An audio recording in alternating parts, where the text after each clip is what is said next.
Selamat datang di channel Cerita Cinta. Channelnya cerita cinta romantis. Sebelum lanjut, mohon dukungannya dengan like dan subscribe dulu. Pembalasan istri tersakiti, bagian 7. Seminggu kemudian, Laras dan Langit sudah kembali pulih dan berangsur sehat. Meski sang anak harus rutin setiap bulan melakukan pengecekan, demi memantau perkembangan paru-parunya.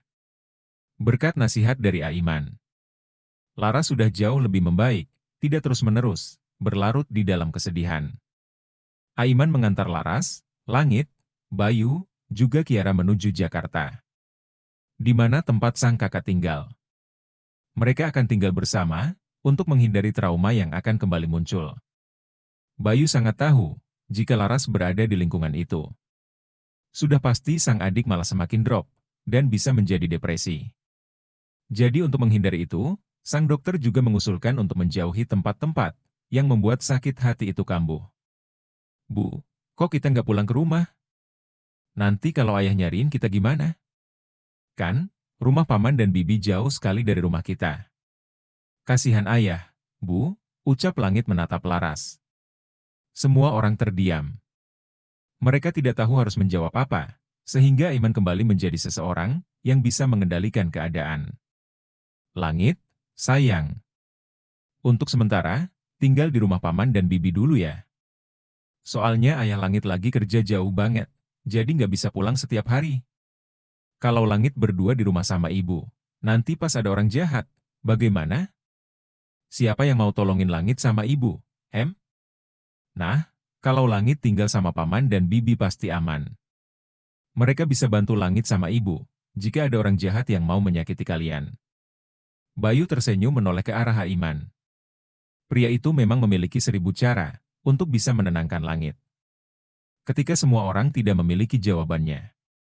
Thanks, Maan. Sama-sama, bye. Aiman kembali fokus pada setir mobilnya. Sesekali melihat ke arah Laras, yang tersenyum karena bercanda oleh Langit. Sesampainya di rumah Bayu di Jakarta, mereka duduk di ruang keluarga, sedangkan Kiara mengantar Langit ke kamar untuk beristirahat karena merasa kelelahan. Maklum saja, mereka menghabiskan waktu berjam-jam di jalan karena lumayan macet. Bayu mengambilkan minum, untuk Aiman juga Laras sambil duduk santai. Man, sekali lagi aku ucapkan banyak-banyak terima kasih. Karena kamu selalu membantu Laras juga Langit. Aku sampai tidak tahu harus membalasnya dengan cara apa lagi. Karena kebaikanmu tidak bisa dihitung dengan jari. Ucap Bayu setelah menawarkan air minum yang sudah dibuatnya. Sudahlah, jangan terlalu banyak bilang terima kasih. Aku saja sampai bosan dengarnya. Bentar-bentar maaf, bentar-bentar terima kasih. Daripada kalian seperti ini, mending kalian pikirkan. Langkah apa yang akan diambil setelah semua itu berlalu? Aku bukannya ingin mengingatkan kalian ke masalah itu. Hanya saja aku tidak terima, seorang pengecut menang begitu saja. Seketika suasana jadi hening. Laras menatap Bayu, karena apa yang diucapkan ada benarnya. Entah mengapa, apapun yang dikatakan oleh Aiman selalu seperti kode yang Tuhan kirim untuk mereka bangkit, tetapi tidak berdiam diri, setelah harga diri diinjak-injak. Dengan tekad yang kuat, Laras langsung mengucapkan kalimat yang membuat Aiman tersenyum, begitu juga Bayu. Mas Aiman tenang saja. Aku sudah memikirkan tentang semua itu.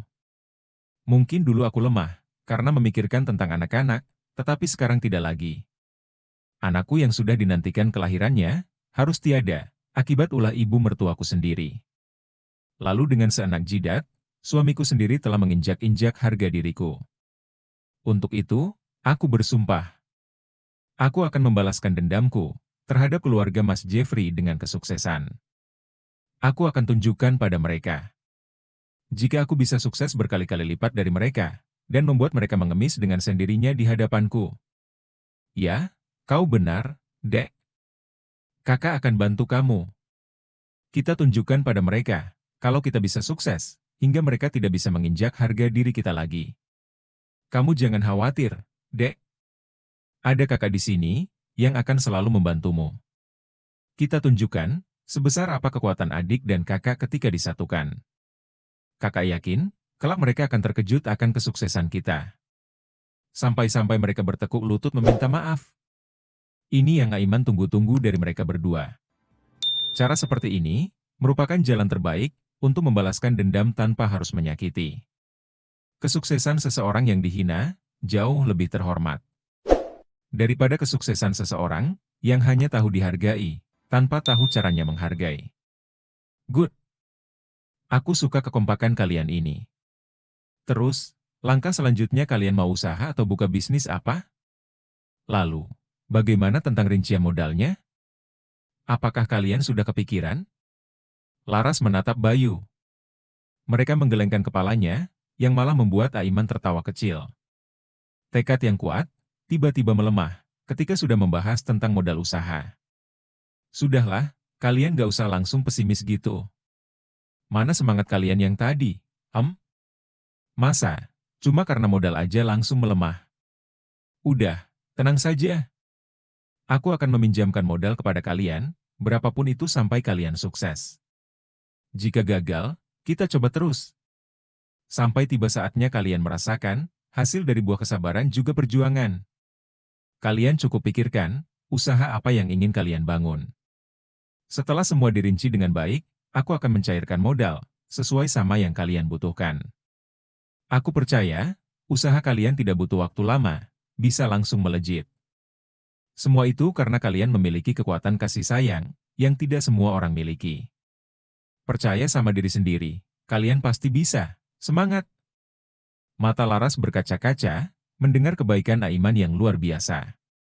Pria itu begitu mendukung usaha mereka. Sampai menawarkan diri, untuk meminjamkan modal yang pasti sangatlah besar.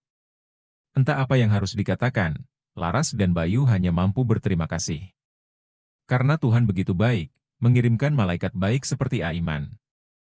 3 bulan telah berlalu. Laras dan Bayu, sekarang telah memiliki usaha sendiri. Berkat bantuan dari Aiman, yang selalu ada dalam keadaan apapun. Pria itu meminjamkan uang, dengan jumlah yang sangat besar. Tetapi bagi Aiman, uang itu tidak ada apa-apanya. Yang penting bisa melihat mereka kembali bersinar, setelah ujian dan masa sulit itu berlalu. Meski beberapa kali Laras pernah gagal menjalani usahanya. Namun, Aiman terus memberikan semangat, supaya tidak putus asa. Dikarenakan, berapapun modal yang akan dikeluarkan, tidak ada tandingannya dengan kesuksesan yang akan diraih oleh wanita tersebut. Benar saja, ucapan Aiman yang tadinya hanya sekedar memberikan semangat. Sekarang Laras telah berhasil menemukan bisnis yang membuatnya mendapatkan untung 2 kali lipat dari uang yang dipinjam dari sahabat sang kakak. Penampilan yang awalnya sederhana, pucat tanpa make up, dan pakaian yang warnanya sudah pudar. Akan tetapi, saat ini Laras sudah tampil jauh lebih cantik. Wajah yang fresh dengan make up tipis, namun sangat membantu untuk memperlihatkan betapa cantiknya wajah yang dulu tidak pernah menggunakan skincare. Pakaian dan gaya yang masih tetap sederhana, namun terkesan sangat elegan. Hingga semua yang melihatnya menjadi terpana. Begitu cantik wanita itu. Hingga berhasil membuat Aiman melihatnya merasa terpesona. Hanya dalam hitungan bulan, Laras telah berubah menjadi bidadari yang tidak pernah dilihatnya. Mungkin dulu, ia hanya bisa memakai daster yang lusuh, serta memakai pakaian seadanya saja. Tetapi, lihatlah dia sekarang, jauh lebih bersinar dengan pakaian yang tertutup. Aiman baru mengerti. Ternyata kebahagiaan dan kecantikan seorang istri, semua itu terletak pada suaminya. Mungkin, jika Jeffrey selalu membiayai istrinya untuk perawatan, pasti tidak akan sampai berpaling. Jangankan untuk perawatan, jangankan untuk membeli pakaian. Untuk makan sehari-hari saja, Laras harus super menghemat. Hanya saja nasi sudah menjadi bubur. Terpenting setelah lepas dari Jeffrey, sekarang Laras telah berubah. Dia cuma memikirkan tentang kebahagiaan dirinya, langit, juga kesuksesan. Dengan seperti itu, Laras tidak akan lagi dipandang sebelah mata oleh siapapun. Ingat, sesukses-suksesnya suami, dia tidak akan pernah bisa hidup tanpa seorang istri. Lain cerita dengan seorang istri, yang sukses sudah pasti tidak akan butuh suami. Istri bisa cari kebutuhan sendiri, meskipun jalan yang ditempuh sangatlah terjal. Namun, dia mampu sukses dengan kedua kaki dan tangannya sendiri, tanpa seorang suami. Keadaan langit pun sudah jauh lebih baik. Karena Aiman mengusulkan untuk membawa anak itu ke dokter spesialis. Supaya penyakitnya bisa dikontrol dengan baik. Sama halnya seperti Bayu. Pria itu sekarang telah sukses, hanya dalam hitungan bulan. Ia sudah bisa membuka beberapa cabang di daerah, untuk memperluas lagi usaha perhiasan. Berbeda sama Laras, yang usaha kuliner sampai memiliki restoran sendiri. Ya, walaupun kesuksesan Laras masih di bawah Bayu, tetap saja dia tidak pernah putus asa. Apalagi ketika melihat langit yang sakit-sakitan, membuat dia berpikir untuk memberikan asuransi jiwa. Agar kelak, sang anak memiliki tabungan sendiri, ketika sudah besar. Tak hanya asuransi jiwa. Tabungan khusus untuk pendidikan langit pun, sudah ada beserta yang lainnya. Meski sedikit demi sedikit, semoga menjadi bukit. Itulah harapan Laras sekarang. Restoran Laras didesain secara khusus, dari menu-menu masakan rumahan. Yang dikemas menjadi masakan mewah. Sehingga banyak keluarga, yang makan di restoran tersebut. Demi menikmati suasana yang sangat nyaman. Cita rasa yang dihasilkan, dari tangan koki terkenal dari luar negeri, membuat Laras takjub. Masakan yang rasanya rumahan, telah disulap menjadi masakan bintang 5. Sungguh beruntungnya dia, bisa menemukan koki sebaik dan selihai itu. Tak hanya itu. Berkat salah satu video yang diambil dari pengunjung, membuat restoran Laras viral. Dari situ, wartawan meliput semua sudut restoran, dan mencicipi rasanya. Sampai meledak, menjadi pemberitaan publik. Aiman sendiri, jika ada meeting penting di luar perusahaan, selalu mengajak kolega bisnisnya, untuk mampir sekedar mencicipi masakan. Yang bisa dibilang sederhana, tetapi sangat mewah. Berkat Aiman, restoran Laras, bukan hanya kedatangan orang dari kalangan biasa. Kalangan luar biasa, atau orang-orang penting pun, ramai berkunjung di hari-hari tertentu. Laras sudah siap, menyiapkan semua mental. Juga bukti-bukti yang terkumpul, untuk mengajukan ke pengadilan. Di siang hari, Aiman datang ke restoran Laras. Bersama seorang pengacara keluarganya, yang sangat dia percaya.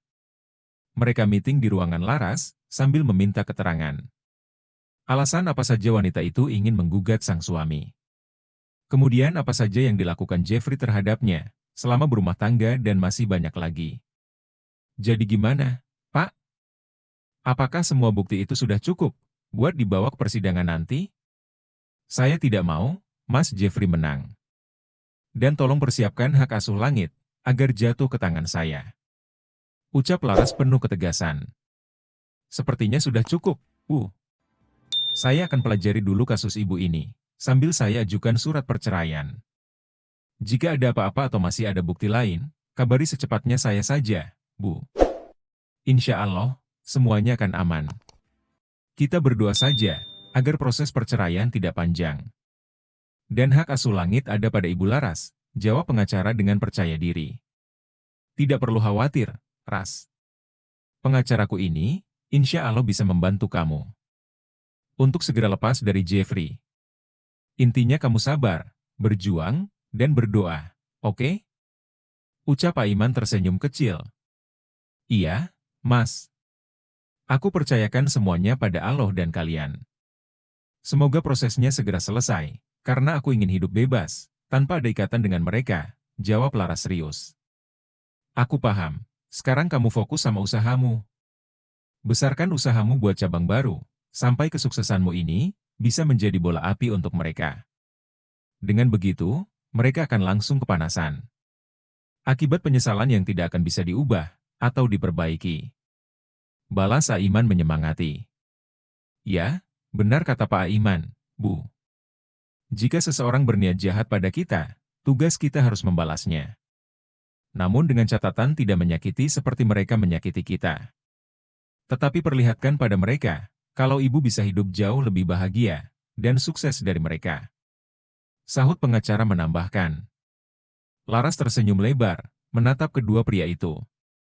Lalu berterima kasih sebanyak-banyaknya, karena mereka sudah bersedia membantu kasusnya dengan Jeffrey di pengadilan nanti.